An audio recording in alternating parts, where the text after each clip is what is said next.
पश्चिम बंगाल के राज्यपाल जगदीप धनखड़ की खरी खरी। I have to act as a friend, guide and philosopher to the government. मेरा सबसे बड़ा साक्ष्य ममता जी हैं। फेस टू फेस कहूँगा तो मुख्यमंत्री की हैसियत डेमोक्रेसी में बहुत बड़ी होती है, उसके पीछे जनता का दम है। राज्यपाल सॉफ्ट टारगेट होते हैं, आरोप लगाना आसान। और यदि अगर जैसा माननीय मुख्यमंत्री जी ने कहा आप उस राज्य के राज्यपाल हैं जिनकी सरकार दिल्ली में नहीं है, तो आप सॉफ्ट टारगेट हैं।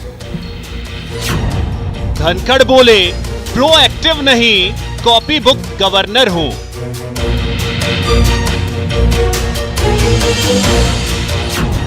धनखड़ ने कहा राज्यपाल और विधायक कर रहे हैं चुनौती का सामना। जो राजनीतिक पद पर लोग बैठे हैं केंद्र में या किसी प्रांत में, उतना न तो लवाजमा होता है न अधिकार होते हैं। He has to be on occasions one man army। तो मैंने ये कोशिश की। सीएम गहलोत ने कहा जहां सरकारें अलग पार्टी की, वहां राज्यपाल के साथ ट्यूनिंग में दिक्कत। कई बार सरकारें जो है केंद्र में भी राज्य में एक पार्टी की होती है, काम आसान होता है। अलग अलग पार्टी की होती है, काम बड़ा मुश्किल होता है। राजस्थान में राज्यपालों के साथ सरकार के संबंध अच्छे रहे हैं। राजस्थान का सभा की राय है कि यहाँ पर जो भी गवर्नर आए हैं, सरकारें किसी की रही हो राज्य में या केंद्र में, बस जो सरकार के साथ में संबंधित थे राज्यपाल महोदयों के। डेमोक्रेसी में राज्यपाल की भूमिका महत्वपूर्ण, फिर सवाल क्यों?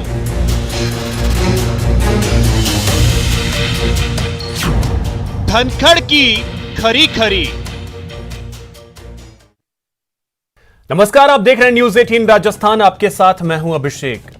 विधानसभा में आज संसदीय लोकतंत्र के उन्नयन में राज्यपाल और विधायकों की भूमिका विषय पर सेमिनार का आयोजन हुआ, जहां मुख्य अतिथि के तौर पर पहुंचे पश्चिम बंगाल के राज्यपाल जगदीप धनखड़। अपने संबोधन के दौरान उन्होंने कई मसलों पर चिंता जताई। धनखड़ ने कहा राष्ट्रपति और राज्यपाल की शपथ में इन्हें संविधान बचाने की जिम्मेदारी का जिक्र है, लेकिन इस शपथ की पालना में अक्सर टकराव हो जाता है।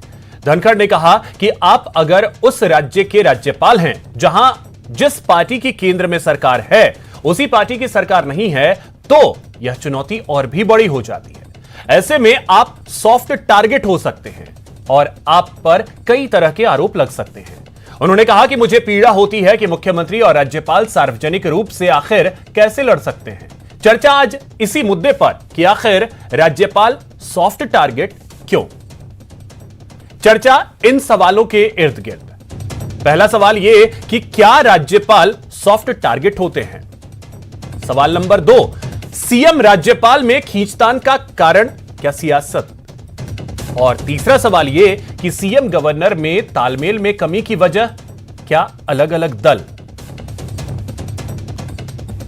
चर्चा इन्हीं सवालों के इर्द गिर्द और हमारे साथ जो गेस्ट पैनल है, सबसे पहले उनका परिचय करवा दूं। हमारे साथ जुड़ रहे हैं अरुण शर्मा जी, कांग्रेस नेता हैं, सुमित गोदारा जी बीजेपी विधायक हैं और मिथिलेश जैमिनी जी वरिष्ठ पत्रकार हैं। सर, आप तीनों का बहुत बहुत स्वागत है न्यूज 18 राजस्थान पर।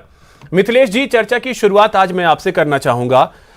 जो बातें कही धनखड़ ने, उसमें सबसे अहम बात कि क्या राज्यपाल सॉफ्ट टारगेट होते हैं वाकई में वैसे राज्यों में जहां सेम पार्टी की अगर सरकार ना हो तो, जो केंद्र में है। देखिए अभिषेक जी, जितने भी हिंदुस्तान के लीगल राइटर्स हैं उन्होंने राज्यपाल को कहा है टिटुलर हेड, यानी दिखावटी मुखिया। तो ये जो हमारे कॉन्स्टिट्यूशन में इनको जो पावर्स दी गई है वो इतनी ही पावर है कि वो टिटुलर हेड है, और उस टिटुलर हेड के तहत उनको 2 पावर है कि अगर स्टेट में कोई कॉन्स्टिट्यूशनल मशीनरी फेल हो जाती है या लॉ एंड ऑर्डर की प्रॉब्लम क्रिएट हो जाती है तो वो उस सरकार को बर्खास्त करने के लिए राष्ट्रपति को लिख सकते हैं। दूसरा, इनको एक राइट है कि कोई बिल जो विधानसभा ने पारित करके भेजा उसे लिंगर ऑन तो कर सकते हैं लेकिन रिजेक्ट नहीं कर सकते। दोबारा अगर भेजती है सरकार तो उसको पास करना पड़ता, साइन करने पड़ते हैं। तो जो हमारे कॉन्स्टिट्यूशन में जो राइट है, जो आज धनखड़ साहब ने कहा, उसका प्रयोग उन्हें आज वहां करना चाहिए। मेरा बड़ा विनम्र निवेदन है कि आज पश्चिम बंगाल के जो हालात हैं, जो पहले तो मान लिया कि वहां चुनाव थे, 5 राज्यों में चुनाव थे, लेकिन आज वहां लॉ एंड ऑर्डर की जो पोजीशन है, आज जो बोल रहे हैं वो खरी खरी जब साक्षर होगी, जब वो पश्चिम बंगाल में जो वहां वीर भूमि में जो अन्याय चल रहा है उसके खिलाफ उस सरकार को बर्खास्त करने के लिए राष्ट्रपति को अनुशंसा करे। क्योंकि बातें करना बहुत आसान है। चन्ना रेड्डी राजस्थान के राज्यपाल थे और उसके बाद जब वो तमिलनाडु गए तो वहां जयललिता जी मुख्यमंत्री थी, तो उन्होंने राज्यपाल से चांसलर होने की पावर भी वापस ले ली थी। जबकि तमाम जो हमारा कॉन्स्टिट्यूशन है उसमें विश्वविद्यालयों में सारा अधिकार गवर्नर को होता है, लेकिन गवर्नर भी जो कैबिनेट की काउंसिल है, जो मिनिस्टर्स काउंसिल है, उसकी परमिशन के अकॉर्डिंग ही वाइस चांसलर को अपॉइंट कर सकता है। तो राजस्थान में भी जब मानेसर वाला प्रकरण हो रहा था, अगर वो आज चिट्ठी लिखते हैं तो फिर वो सॉफ्ट टारगेट तो है, फिर हार्ड टारगेट हो जाएंगे। जी, अगर नहीं हार्ड टारगेट हो जाएंगे। लेकिन देखिए पश्चिम बंगाल में पिछले दिनों जब हुआ, जो उन्होंने जिक्र भी किया कि सदन नहीं बुलाऊंगा तो सरकार गिर जाएगी, लेकिन उसकी पालना नहीं की। चीफ सेक्रेटरी आ रहा है, उसके बाद में मिनिस्टर सीएम लिख रही है, लेकिन जब तक कैबिनेट से मीमो बनकर गवर्नर के पास नहीं जाएगा, गवर्नर हाउस नहीं बुला सकता, सदन नहीं बुला सकता। एक कॉन्स्टिट्यूशन है, क्योंकि खुद वो सुप्रीम कोर्ट के एडवोकेट हैं, वो समझदार हैं, वो कॉन्स्टिट्यूशन जानते थे। अब उसको राजनीतिक रंग, क्योंकि सियासतदार जो होते हैं हर चीज में राजनीतिक लाभ हानि ढूंढ लेते हैं। जब राजस्थान में भी सचिन पायलट वाला प्रकरण चल रहा था तो गवर्नर हाउस में सीएम साहब सभी तमाम लोग चले गए थे कि कहीं धारा 356 का प्रयोग नहीं कर ले। तो ये जो उसका एक सॉफ्ट, जो पब्लिक की एक ओपिनियन है, अपने ताब राजनेता जो होते हैं बहुत होशियार लोग होते हैं, गवर्नर इतने होशियार नहीं होते हैं, वो अपनी सियासत को साधने के लिए राज्यपाल पर बार बार टारगेट करते हैं। इसीलिए इन्हें टिटुलर हेड, लीगल राइटर्स ने कहा है, पंचिंग बैग, रबड़ स्टैम्प, काफी चीजें इनको नाम दिया गया है। इसलिए ये जो आज जो बोल रहे हैं वो इनकी पीड़ा है, लेकिन अब उनको मौका है कि वो अपनी ताकत दिखाएं। अधिकार भी तो हैं, अधिकार भी तो हैं। देखिए अधिकार सीमित है। जो हमारे कॉन्स्टिट्यूशन में अधिकार है, वो खुद भी बोले हैं कि मुख्यमंत्री के पास अपार शक्ति होती है क्योंकि उसे जनता चुनती है। ये केवल दिखावटी मुखौटा होता है, और दोनों मिलकर चले तो स्टेट में जल्दी, अगर कोई बिल है जल्दी पास हो जाएगा, जल्दी राहत मिल जाएगा। यही बेनिफिट हो सकता है। लिंगर ऑन कर सकते हैं, उसको रिजेक्ट नहीं कर सकते। ये पावर कॉन्स्टिट्यूशन में नहीं है, इसलिए उनकी ये पीड़ा आज खरी खरी उन्होंने सुनाई। ठीक है, अब मैं आपके पास आ रहा हूं अरुण शर्मा जी। अब देखिए चर्चा अगर राज्यपाल और मुख्यमंत्री को लेकर हुई तो जिस चीज का एक जिक्र भी मिथिलेश जी ने किया कि जब पायलट वाला मामला चल रहा था तो क्या स्थिति रही थी। क्या राज्यपाल को टारगेट करना, सॉफ्ट टारगेट हो या हार्ड टारगेट हो, टारगेट करना कितना सही आपको लगता है?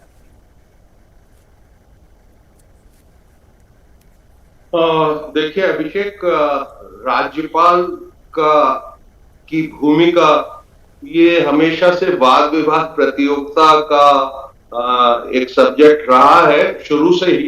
ये वैसी सब्जेक्ट है जैसे शिक्षा प्रणाली के दोष हम बचपन में भी पढ़ते थे, और ये राज्यपाल का समय टाइम टू टाइम ये पॉइंट उठते रहते हैं। संविधान में व्यवस्था है, इनको ये संवैधानिक पद है, पर जैसे अभी मिथिलेश जी भी कह रहे थे और सब जानते हैं कि इनकी बहुत लिमिटेड पावर्स हैं और डेकोरेटिव पोस्ट ज्यादा है।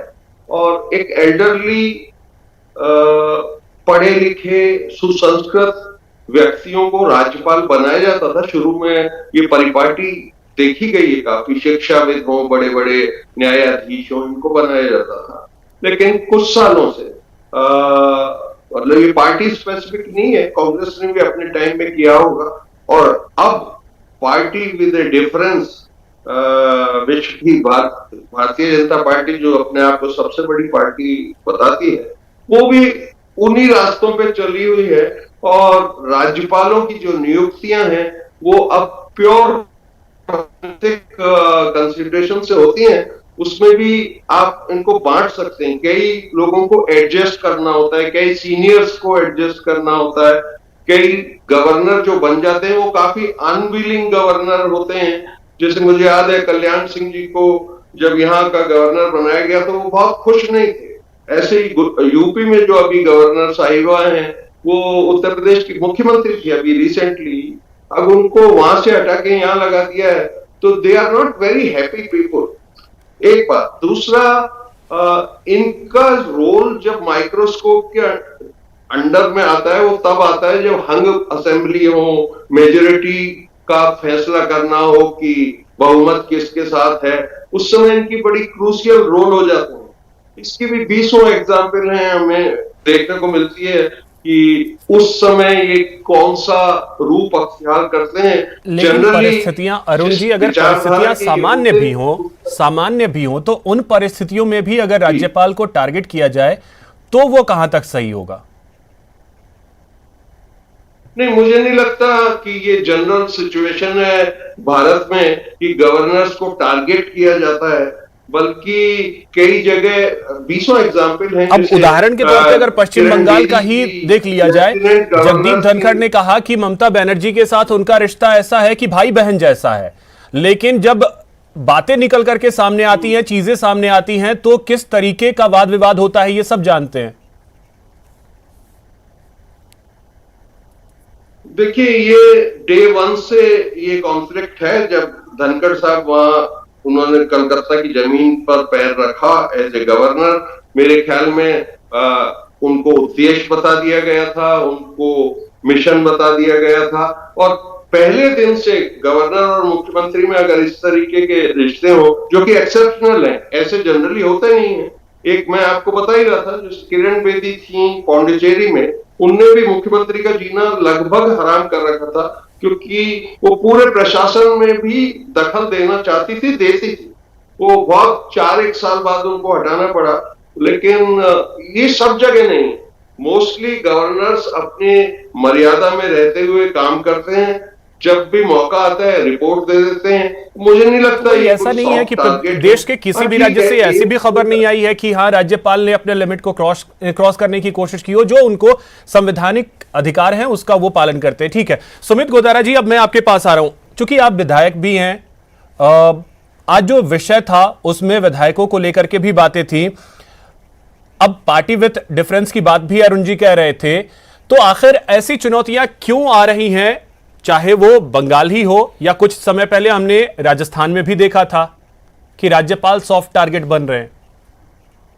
अभिषेक जी, राजस्थान की बात तो मैं कहना चाहूँगा कि मुख्यमंत्री जी ने, माननीय मुख्यमंत्री जी ने आज समय कहा कि राजस्थान ऐसा प्रदेश नहीं है जहाँ पर कि हमारे यहाँ चाहे कोई भी सरकार रही हो, उनका गवर्नर के साथ अधिकतर ज़्यादातर नहीं सौहार्दपूर्ण ही उनका वातावरण रहा। और विषय राज्यपाल का, जिस तरह हम विधायक संविधान के प्रति शपथ लेते हैं, तो राष्ट्रपति और गवर्नर ये राज्यपाल दो हैं जो संविधान की रक्षा के लिए ये भी शपथ लेते हैं, उनके संविधान प्रिजर्व रहे, संविधान में कहीं आंच नहीं है। वो उनकी शपथ उसके प्रति है कि कॉन्स्टिट्यूशन जहाँ हो, जहाँ रूल ऑफ लॉ वहाँ इंप्लीमेंट हो, ये उनकी जिम्मेवारी है, संवैधानिक जिम्मेवारी है। और आप ये देखिए कि गवर्नर भी पार्ट ऑफ असेंबली है, governor and members of assembly are part of legislature. और इस तरह एक बड़ी जिम्मेवारी का काम है। और देश में अंबेडकर जी का, जैसे आज धनखड़ साहब ने कहा कि अंबेडकर जी ने जिस तरह संविधान का प्रति बात कही कि यदि रूल ऑफ लॉ, संविधान नहीं कोई पालना नहीं की जाएगी तो देयर विल बी एनार्की, तो इसमें कोई दो राय नहीं। आपने जो बात की कि बिल्कुल संविधान के कई जगह कन्फ्रंटेशन रहे हैं गवर्नर्स के, राजस्थान अपना एक्सेप्शन है, इसमें कोई दो राय नहीं कि अपना कम रहा, बाकी कुछ राज्यों में रहा। अब बंगाल की आपने बात करी, तो बंगाल का जैसे माननीय स्पीकर साहब ने आज उदाहरण दिया कि बंगाल में बहुत पहले जब लेफ्ट की गवर्नमेंट थी तो वहाँ के तत्कालीन गवर्नर धर्मेंद्र कुमार जी, उन्होंने काउंसिल ऑफ मिनिस्टर जो देते हैं बोलने के लिए कि राज्यपाल का अभिभाषण, उस पर बोलने का मना कर दिया था। ऐसे हम उत्तर प्रदेश का देखें, एक दिन की गवर्नमेंट बनी, रमेश भंडारी जी जो तत्कालीन गवर्नर थे, फिर सुप्रीम कोर्ट तक बात गई, तो ये कन्फ्रंटेशन रहे हैं। पर अब वर्तमान में आप देखोगे तो मेरे को नहीं लगता कि इस समय देश में ऐसी स्थिति है। ममता बनर्जी की जो उन्होंने बात बताई, जो हमें सबको विधानसभा में आज जो सीपीए की जो थे उसमें उन्होंने बताया कि किस तरह जब विधानसभा आउट करने के लिए जो बात है, खींचतान की खबरें तो आती रहती हैं कि खींचतान चल रहा है। राज्यपाल के सुमित जी, खींचतान की बात होम सेक्रेटरी ने भेजा, फिर होम सेक्रेटरी को जब वहां से मैसेज गया तो सुमित जी, होम खींचतान की बात, ठीक है, राजस्थान एक्सेप्शन रहा है, ये बात बिल्कुल सही है, लेकिन यहाँ भी ऐसा नहीं है कि खींचतान की खबर नहीं आई हो। विधानसभा के सत्र को बुलाने तक को लेकर के खींचतान की खबरें आ गई। देखो, जो नियमों के तहत वही मैं आपको बता रहा हूं अभिषेक जी। जैसे वो बंगाल में क्या हुआ, बंगाल में होम सेक्रेटरी ने विधानसभा आउट करने का कहा। बताओ, होम सेक्रेटरी कह ही नहीं सकता। तो धनखड़ साहब ने, माननीय गवर्नर साहब ने बताया कि उन्होंने मैसेज वहां गया तो फिर चीफ सेक्रेटरी साहब भेजते हैं। बताओ, चीफ सेक्रेटरी साहब भी कैसे कर सकते हैं? फिर सीएम भी कैसे, काउंसिल ऑफ मिनिस्टर ने फिर भेजा। और देखिए उसमें भी क्या भेजा, रात को 2 AM पर, 2 AM यानी कि PM नहीं लिखना पड़े, इसलिए उन्होंने 2 AM इस तरह करा। तो राज्यपाल बाध्य थे, उन्होंने साइन करा और हुई बैठक हो। तो ये इस तरह का जब तो अब तो जरूरी ये भी है कि अगर इस तरीके की बातें आती है, कॉन्फ्लिक्ट अगर इस तरीके का होता है, तो फिर संशय लोगों के जहन में भी बहुत सारी चीजें आती हैं। मिथिलेश जी, अब एक चीज मैं आपसे जानना चाहूंगा कि इसका समाधान किस तरीके से हो सकता है, क्योंकि ये तो है नहीं कि जिस पार्टी की सत्ता केंद्र में होगी उसी की सत्ता हर राज्य में होगी, ऐसा तो संभव है नहीं। तो अब ऐसे में इसका समाधान कैसे निकले, क्योंकि राज्यपाल की अपनी एक गरिमा है और उस गरिमा को बनाए रखना हर किसी की जिम्मेदारी भी है। देखिए अभिषेक जी, राज्यपाल एक बहुत संवैधानिक और बहुत इज्जतदार पद है, लेकिन सतपाल मलिक जी को देख लीजिए आप, वो भी राज्यपाल हैं। बिल्कुल। आजकल कई राज्यपाल पॉलिटिशियन बनना चाह रहे हैं, वो किसान आंदोलन को लेकर मोदी जी पर हमला बोल रहे हैं। तो जो अभी अरुण जी कह रहे थे कि जो, और सीएम साहब ने भी कहा कि अगर स्टेट में अलग गवर्नमेंट हो और सेंटर में अलग गवर्नमेंट हो तो विवाद होता है, लेकिन वो तो खुद बीजेपी से बनाए हुए गवर्नर हैं और आए दिन बोल रहे हैं सतपाल मलिक जी को, उनको कंट्रोल नहीं कर पा रही, खुद बीजेपी कंट्रोल नहीं कर पा रही। तो कई बार संवैधानिक पद पर बीजेपी के नहीं है, इस गवर्नर है, लेकिन वो पार्टी के नहीं है। आप ये बात, देखिए पार्टी के लिए वो संवैधानिक पद पर है, ये सत्य बात है, लेकिन वो बोल रहे हैं ना किसान आंदोलन के लिए। तो जो कई गवर्नर्स हैं जो ऐसा किया, अगर हम कश्मीर फाइल्स में देखें तो जगमोहन जी जब उस समय गवर्नर थे और वहां राष्ट्रपति शासन था, तो कई सारी प्रॉब्लम्स आई, कई सारी प्रॉब्लम को सोल्व भी किया। जब जो राजस्थान में भी कई बार विवाद हुए हैं, ऐसा नहीं है राजस्थान में। अब राजस्थान में अभी आज इस सिचुएशन है कि राजस्थान के नेता प्रतिपक्ष के लिए एक कुलपति कह देता है कि भूमाफिया है, प्लॉटों की लेन देन करता है, वो गवर्नर के अंडर में आता है कुलपति। उसके खिलाफ सदन में गृह राज्य मंत्री और उच्च शिक्षा मंत्री राजेंद्र यादव कहते हैं FIR दर्ज होगी। मैं कहता हूं ये परंपराएं कि आप ऐसे वाइस चांसलर अपने स्टेट से लेके आते हैं, गवर्नर को भी समाधान क्या है, क्योंकि इसका समाधान निकालना भी तो जरूरी है और इसके लिए इसका समाधान यह कि गवर्नर ईमानदारी से काम करे और राज्य को सरकार की सलाह पर कुलपतियों की नियुक्ति करे। राजस्थान में 14 कुलपति यूपी के हैं, क्योंकि गवर्नर साहब यूपी के हैं, और राजस्थान में ये हालात समाधान कैसे हैं शिक्षा के, हायर एजुकेशन के। उन्हीं अमेरिका सिंह ने रिपोर्ट दी है, समाधान कैसे निकले, क्योंकि जमीन पर कुलपति यूनिवर्सिटी गुरुकुल विश्वविद्यालय की। ठीक है मिथिलेश जी, तो अरुण जी इसका समाधान कैसे निकले, और समाधान निकालने के लिए सभी पार्टियों को एक मंच पे आना होगा ताकि राज्यपाल जैसे पद पे उंगली न उठे किसी भी चीज को लेकर के। अभिषेक, तुम्हारी भावना तो बहुत अच्छी है, पर तुम बहुत मुश्किल काम बता रहे हो कि सभी पार्टियां इस बात पे सहमत हो जाएं कि राज्यपाल इम्पार्शियल होना चाहिए और प्रबुद्ध नागरिक होना चाहिए, पढ़ा लिखा होना चाहिए, संविधान का उसको ज्ञान होना चाहिए। ये आइडियल सिचुएशन है। और पहले शुरू में मैंने जैसे जिक्र किया, कुछ गवर्नर्स इन्हीं मेरिट्स से बनाए गए थे। अब वो बात नहीं रही है। मैंने बताया ना, ये रिहेबिलिटेशन सेंटर बन गए हैं गवर्नर हाउस।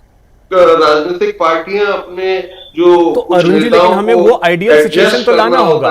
अब एक जल्दी से कमेंट सुमित जी मैं आपसे चाहूंगा, कैसे वो आइडियल सिचुएशन हम कैसे अपने देश में लाएं? अभिषेक जी, आइडियल सिचुएशन आई भी, आप देखिए एक समय था आर्टिकल 356 सबके जहन में रहता था कि कितनी सरकारें उस समय कांग्रेस सरकार ने राज्यों की बर्खास्त करी आर्टिकल 356 गवर्नर के माध्यम से मिसयूज करते हुए। पिछले आप चाहे वाजपेयी जी का शासन रहो 6 साल, चाहे अब माननीय प्रधानमंत्री जी को लगभग 8 साल हुए, तो आप ये देखो कहीं भी इसका मिसयूज का आपको आर्टिकल 356 का भारतीय जनता पार्टी द्वारा पूरे भारत में कहीं नहीं मिला। ये सबसे बड़ी बात जो दिखा रहे हैं कि भारत के संविधान के प्रति मोदी जी जिस तरह कार्य कर रहे हैं और भारत के संविधान का जिस तरह सम्मान किया जा रहा है, ये आपको आजादी के बाद पहली बार देखने को मिल रहा है। चलिए ठीक है, तो जो हमारे दर्शक हैं वो भी यही कह रहे हैं कि राज्यपाल सॉफ्ट टारगेट होते हैं। करीब 92% लोग ये मान रहे हैं और 8% लोग ये मान रहे हैं कि नहीं, सॉफ्ट टारगेट नहीं होते हैं। फिलहाल बहुत शुक्रिया आप सभी का हमारे साथ जुड़ने के लिए, इस चर्चा में शामिल होने के लिए। प्राइम डिबेट में इतना ही। नमस्कार।